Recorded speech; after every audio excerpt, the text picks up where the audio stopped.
কুসুম অন্য রুমে চলে গেল। প্রণয়ের সাথে ওরা পরেও কথা বলতে পারবে, তার আগে ওদের দুজনের কথা বলাটা জরুরি। গুনগুনের মানসিক চাপ কমাতে হবে। পাশের রুমে গুনগুন ও প্রণয়। গুনগুনের চোখ মুখ ফুলে আছে, প্রণয়কেও ক্লান্ত দেখাচ্ছে। সারাটা রাত ঘুমোয়নি সে। গুনগুন জিজ্ঞেস করল, ওরা কি আপনাকে মেরেছে? কারা? পুলিশ? আরে না। সত্যি বলছেন? হ্যাঁ, কিন্তু তোমার চোখ মুখ এত শুকিয়ে গিয়েছে কেন? খাওনি? গুনগুন রেগে মেগে প্রণয়ের বাহুতে ধাক্কা দিয়ে বলল, আপনি কিভাবে এতটা স্বাভাবিক হয়ে কথা বলছেন? হ্যাঁ, আপনি কিভাবে ভাবলেন আপনার এরকম একটা অবস্থায় আমার গলা দিয়ে খাবার নামবে? কি ভাবেন কি আপনি আমায়? গুনগুনের রাগ দেখে প্রণয় হাসতে হাসতে বলল, তোমাকে আমি মিসেস ইফতেখার রহমান ভাবি, আমার বউ ভাবি। একদম নির্লজ্জের মতো হাসবেন না। আচ্ছা, হাসবো না। আমার সাথে কথাও বলবেন না। আচ্ছা, বলবো না। রাগে জিদে গুনগুনের মাথা ফেটে যাচ্ছে। প্রণয় কিভাবে বলল কথা বলবে না? কি করবে না করবে গুনগুন কিছুই বুঝতে পারছে না। সে রাগের বশীভূত হয়ে প্রণয়কে ইচ্ছে মতো কিল ঘুষি দিয়ে বলল, আমি আপনার সাথে থাকবো না, চলে যাবো আমি ঢাকায় আজই। গুনগুন রুম থেকে বের হতে চাইলে প্রণয় হাত টেনে ধরল।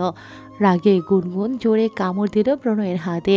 ব্যথা পেয়ে প্রণয় গুনগুনের হাত ছেড়ে দিল, তবে যেতে দিল না। দরজা লক করে সামনে দাঁড়িয়ে আছে প্রণয় বলল, ব্যথা পেয়েছি। ব্যথা পাওয়ার জন্যই দিয়েছি। কই ভাবলাম তুমি আমার জন্য উতলা হয়ে থাকবে। এখন তো দেখছি তুমি হিংস্র হয়ে গিয়েছো। আপনি আমায় হিংস্র বানিয়েছেন। আপনি কিভাবে বললেন আমার সাথে কথা বলবেন না? আমি কোথায় বললাম? তুমি তো বললে। আমি বললেই আপনার শুনতে হবে? হ্যাঁ, আমি তো তোমার সব কথাই শুনি। গুনগুন রাগে ফুঁসছে। প্রণয় বলল, আচ্ছা, সরি বউ। চলো ঝগড়াঝাটি বাদ দিয়ে আমরা মিলেমিশে যাই। কিসের মিলেমিশে যাওয়া? আমি আপনার সঙ্গে থাকবো না। গুনগুন আবার চলে যাওয়ার জন্য উদ্যত হতেই প্রণয় আবার ওর হাত ধরে আটকালো। গুনগুন এবার কামড় দিল, থাপ্পড় দিল, কিল দিল, ঘুষি দিল, কিন্তু প্রণয় আর এবার গুনগুনকে ছাড়েনি। হাঁপিয়ে গিয়ে গুনগুন যখন স্থির হলো, প্রণয় তখন ওর হাত ছেড়ে কোমরে হাত রেখে কাছে টেনে এনে বলল, একবার যখন কবুল বলে আমার বউ হয়েছ, তখন আমার মৃত্যুর আগ পর্যন্ত আমায় ছেড়ে যেতে পারবে না। আমি তোমায় ছেড়ে যেতে দেব না। গুনগুন হঠাৎ করে হাউমাউ করে কাঁদতে শুরু করলো। প্রণয় ব্যস্ত হয়ে জিজ্ঞেস করলো, কাঁদছো কেন? ব্যথা পাচ্ছ? উত্তরের আগেই প্রণয় গুনগুনের কোমর ছেড়ে দিল। গুনগুন তখন কাঁদতে কাঁদতে প্রণয়ের বুকে মারতে লাগলো আর বলল, আপনি কেন ওই ছেলের হাতে কোপ দিতে গেলেন? আপনি তো ওকে মেরেই ফেলতেন। এরপর যদি কিছু হয়ে যেত তখন আমার কি হতো? আপনি কেন আমার কথা ভাবেন না একবার? প্রণয় অবাক হয়ে গুনগুনকে দেখছে। কাঁদতে কাঁদতে গুনগুনের হেসকি উঠে গেছে। গুনগুন হঠাৎই প্রণয়ের বুকে ঝাঁপিয়ে পড়ল, শক্ত করে জড়িয়ে ধরল প্রণয়কে। বিস্ময়ে হতবাক প্রণয়। গুনগুন নিজেই প্রণয়ের দু হাত ধরে ওর কোমরে রাখলো, কাঁদতে কাঁদতে বলল, ভালোবাসি।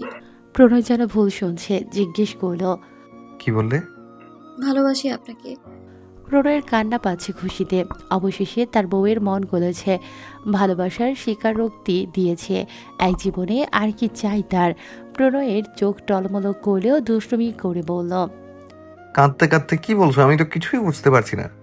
গুনগুন এবার জোরে বলল। আমি আপনাকে ভালোবাসি। I love you. প্রণয় ঠোঁট টিপে হেসে বলল। ও আচ্ছা, হেট ইউ। গুনগুন কান্না থামিয়ে মাথা তুলে তাকালো। প্রণয় জিজ্ঞেস করলো, কি? আপনি কি বললেন? কি বললাম? আমি তো উত্তর দিলাম। You hate me? Love you এর উত্তর তো হেট ইউই। তুমি তো সবসময় আমাকে বলো। গুনগুন চোখ গরম করে তাকিয়ে আছে। প্রণয় হেসে বলল, আচ্ছা, sorry. I love you. And believe it or not, I love you more than you love me. Gungun আর কিছু ভাবল না। এক হাতে প্রণয়ের শার্টের কাঁধের অংশ খামচে ধরে অন্য হাত প্রণয়ের গালে রেখে ঠোঁটে চুমু খেল। প্রণয় সত্যি বলতে এটার জন্য প্রস্তুত ছিল না। গুনগুন চুমু খেয়ে সরে যেতে চাইলে প্রণয় তখন আরও শক্ত করে গুনগুনকে জড়িয়ে ধরল। গুনগুনের গলায় এক হাত ও কোমরে অন্য হাত রেখে কাছে টেনে এনে চুমু খেতে লাগলো। দুজনের এই শুরুটুকু ওদের জীবনের একটা নতুন অধ্যায়ের সূচনা করতে লাগলো। এই অধ্যায়ের নাম কাছে আসার সূচনা, ভালোবাসার সূচনা। অনেক সাধনার পরে আমি পেলাম তোমার মন, পেলাম খুঁজে ভুবনে আমার আপনজন। প্রণয় আজ সকাল থেকেই এই গানটা শুনছে। গুনগুন ব্যাগ গোছাচ্ছিল, সব ঠিকঠাক আছে কিনা আরেকবার চেক করে প্রণয়ের দিকে তাকিয়ে দেখে বিছানায় কাত হয়ে শুয়ে প্রণয় ওর দিকেই তাকিয়ে আছে। গুনগুন ভ্রু নাচিয়ে জিজ্ঞেস করল। কি দেখেন? প্রণয় হাসলো, শোয়া থেকে উঠে সোজা হয়ে বসে বলল। আমার বউটাকে দেখি। এত দেখতে হবে না, আপনার ব্যাগটা চেক করে দেখুন সব নিয়েছি কিনা। প্রণয় উঠে এসে গুনগুনের পাশে ফ্লোরে বসে বলল। আরে থুর, রাখো তোমার ব্যাগ। ব্যাগ দেখে কি করব? আমি তো শুধু আমার বউকেই দেখব। সব সময় এত আহ্লাদ করেন কেন আপনি? আর সকাল থেকে সেই একটাই গান বারবার শুনে যাচ্ছেন, সমস্যাটা কি? বউকে আহ্লাদ করবো না তো কাকে আহ্লাদ করব? আর এই গানটা শোনারও কারণ আছে।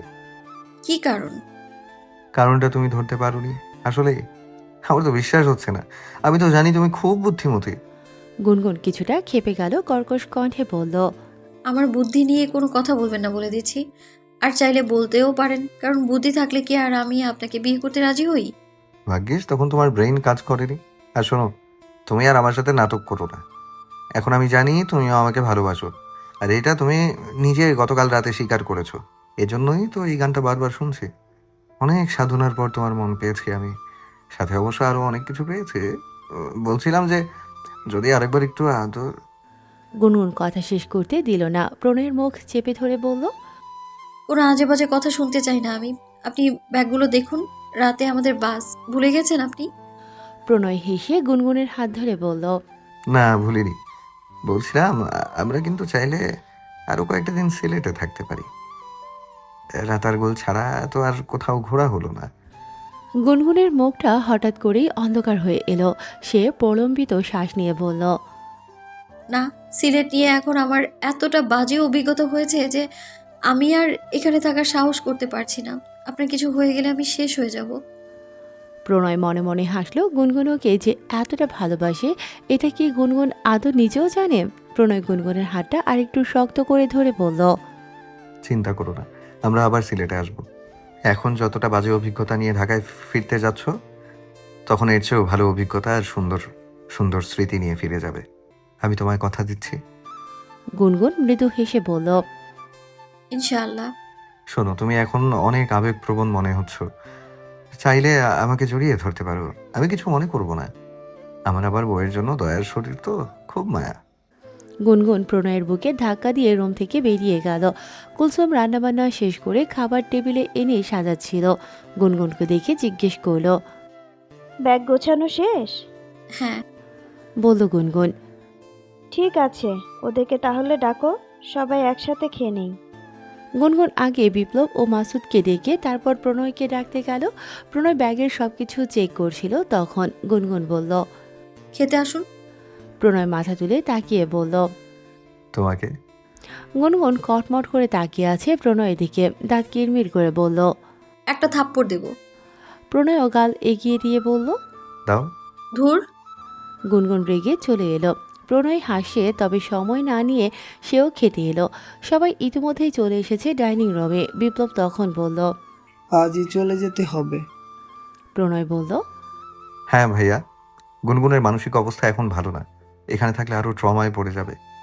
আমি খুবই দুঃখিত, এত আদর করে নিয়ে এসো তোমাদের ভালো মতো রাখতে পারলাম না।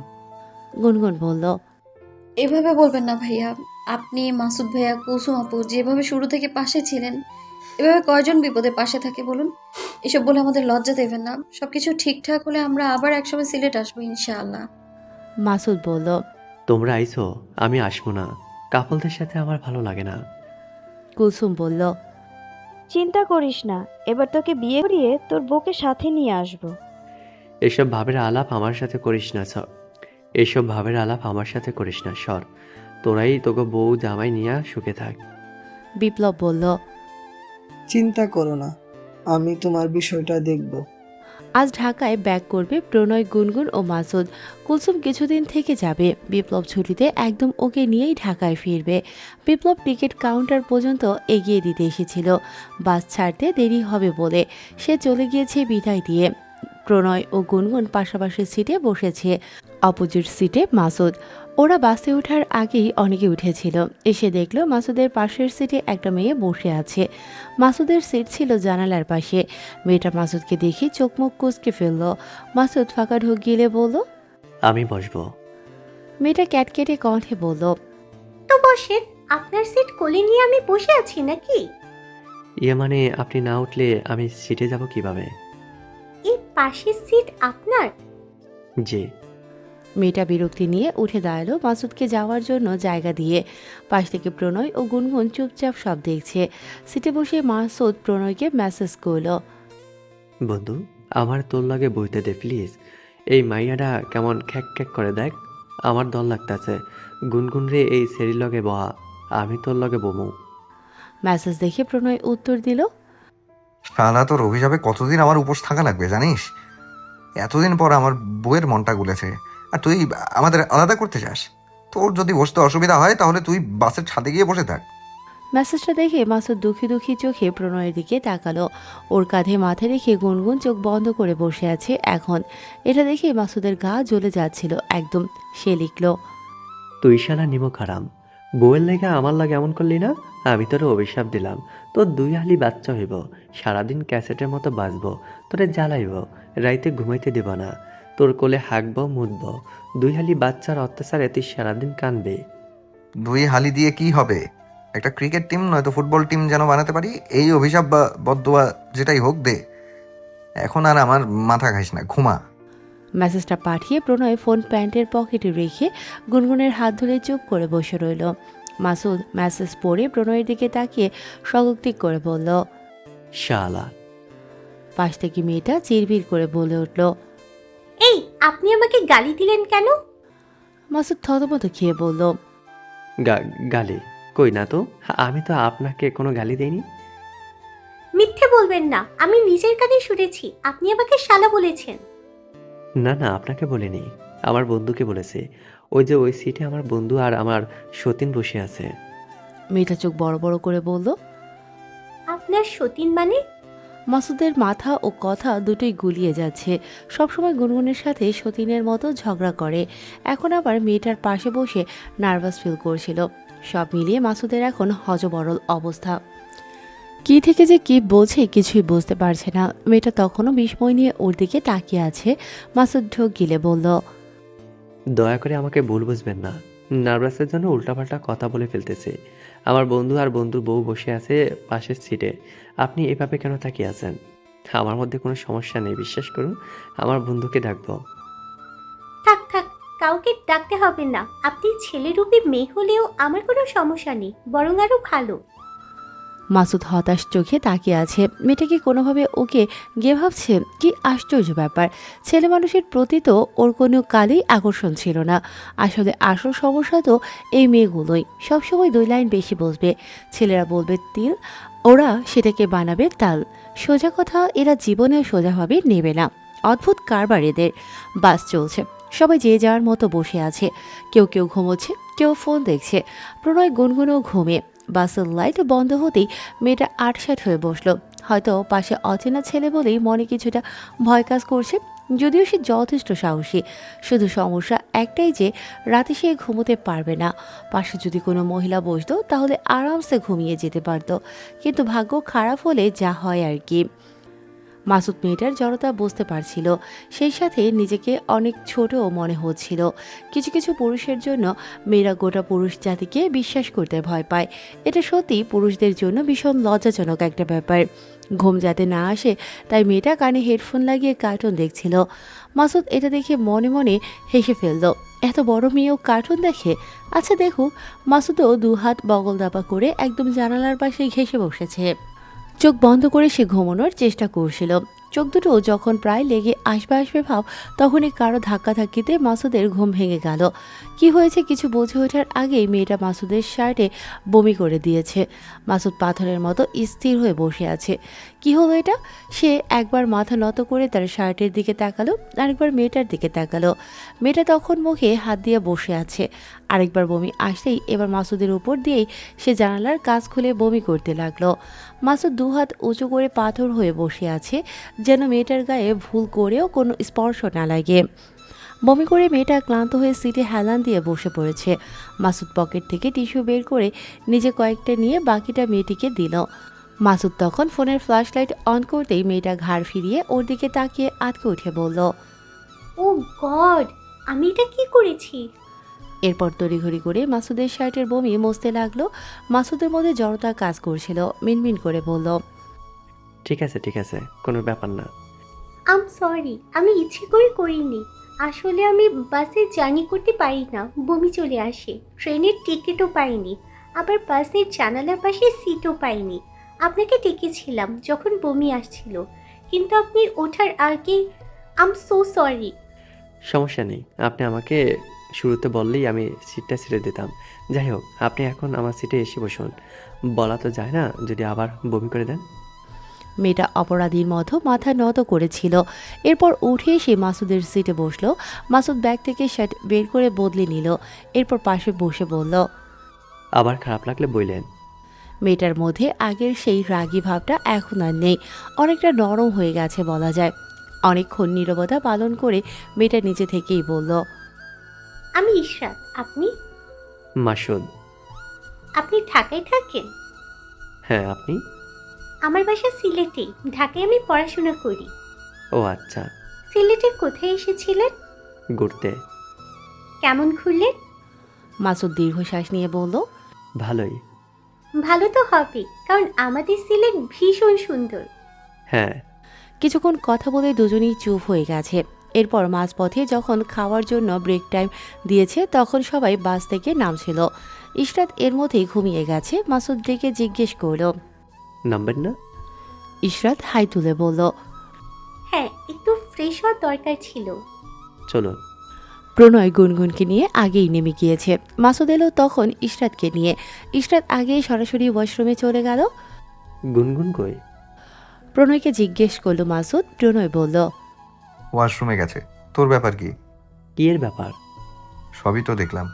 কি দেখছিস তুই? তোর বউর ছাড়া তুই আর কিছু চোখে দেখোস? হায় আল্লাহ। নাটক করিস না। মেয়েটা তোর গায়ে বমি করেছে দেখলাম। এরপর ভাব হইল কিভাবে? আরে বাপটাপ কিছু না। মানাবে তোদের, ভেবে দেখতে পারিস। মাসুদের সাথে ইশরাতের অনেকক্ষণ কথা হয়েছে। আর কথা বলে যা বুঝেছে, ইশরাত অনেক ভালো ফ্যামিলিতেই বিলং করে। পরিবারের সবাই ওয়েল এডুকেটেড। নিজেও ঢাকার ভালো স্বনামধন্য প্রাইভেট ইউনিভার্সিটিতে পড়াশোনা করে। আর সেখানে মাসুদ তো ওর নখেরও যোগ্য না, তাই হেসে বলল। দূর বেটা, সব মাইয়া কি আর গুনগুনের মতন? তাও তো তুই পড়ালেখা করছস, ভালো স্টুডেন্ট আসলি। তুই দেখতেও অনেক সুন্দর। ওই জায়গা তো আমি কিছুই না। বামন হইয়া চাঁদের দিকে হাত বাড়ানোর সাহস আমার নাই। প্রণয় দীর্ঘশ্বাস নিয়ে মাসুদের কাঁধে হাত রেখে বলল। আমরা কেউই পারফেক্ট না মাসুদ। সবার জীবনেই কিছু না কিছু কমতি থাকে। তোর তো সুন্দর একটা পরিবার আছে, বাবা আছে, মা আছে, ভাই বোন আছে। আমার আর গুনগুনের তো একটা পরিবারও নেই। আমরা দুজনই ব্রোকেন পরিবারের। গুনগুন আমার চেয়েও সুন্দর, শিক্ষিত। ওর মাথার উপর অন্তত বটবৃক্ষের মতো একটা বাবা ছিল। ও চাইলেও পারতো আমার থেকেও ভালো কাউকে বিয়ে করে সুখে থাকতে, কিন্তু ও তো ভালো কাউকে চুজ করেনি। আমার মতো বখাটে বাজে একটা ছেলেকে বিয়ে করেছে, তাও আবার ভালো না বেশি। আমার এতগুলো কথা বলার কারণ হলো, আমরা কেউই ভবিষ্যৎ জানি না দোস্ত। কিন্তু যখন আমরা সত্যিকার অর্থেই কাউকে ভালোবেসে ফেলি, তখন তখন আর আমরা এটা খুঁজতে যাই না যে সে আমার জন্য পারফেক্ট কিনা।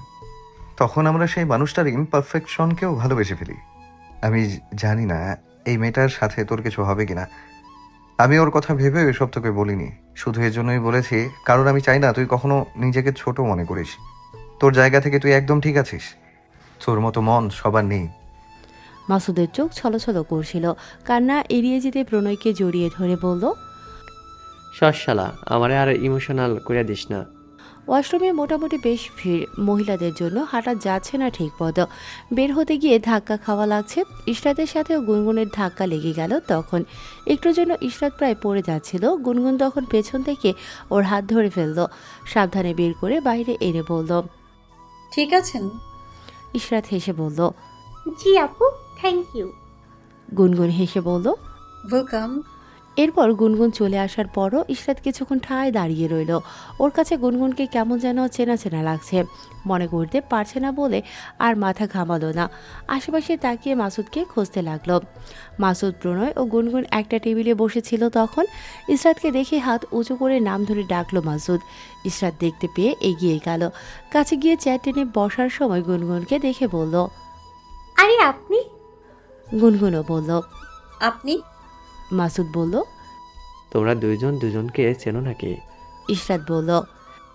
ওয়াশরুম থেকে বের হওয়ার সময় ধাক্কা লেগে আমি পড়ে যাচ্ছিলাম, তখন আপু আমায় ধরে নিয়ে এসেছে। ও আচ্ছা, ওদের কথাই তখন আপনাকে বলেছিলাম। ও হচ্ছে আমার বন্ধু প্রণয়, আর ও হলো প্রণয়ের ওয়াইফ গুনগুন। ইশরাত নাম শুনে প্রণয় ও গুনগুনের দিকে তাকিয়ে আঁতকে উঠে বলল। গুনগুন হাসার চেষ্টা করে বলল। ইশরাত উচ্ছ্বসিত হয়ে বলল।